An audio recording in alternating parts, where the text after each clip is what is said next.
Joseph Fielding Smith, the 10th president of the LDS Church, said that Mormonism must stand or fall on the story of Joseph Smith. He was either a prophet of God, or he was one of the biggest frauds this world has ever seen. There is no middle ground. The Bible clearly warns that there will be false prophets who will deceive many, and gives two simple tests to distinguish the true from the false. These tests are objective and do not involve praying or internal feelings.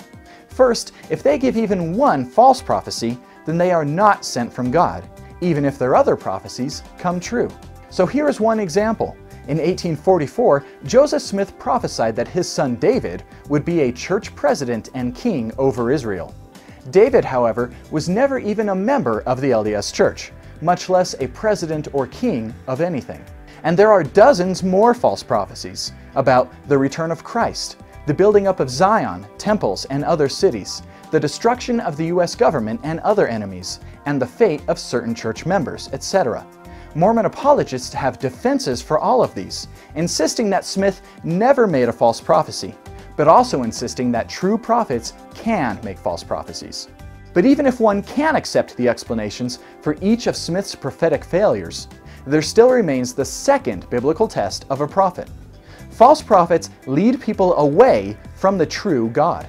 And this test is only possible if God preserved His revelation of who He is in the Bible. So here are some examples of how the prophet Joseph Smith led people to a very different God than did the prophets of the Bible. The biblical God has been God unchanged since eternity. The Mormon God used to be a man who worked his way up. The biblical God is spirit and has no physical body. The Mormon God has a physical body just like a man's. The biblical God is the only God anywhere and forever. The Mormon God is only one of an infinite regression of gods, and men can become gods after him. The biblical God is omnipresent.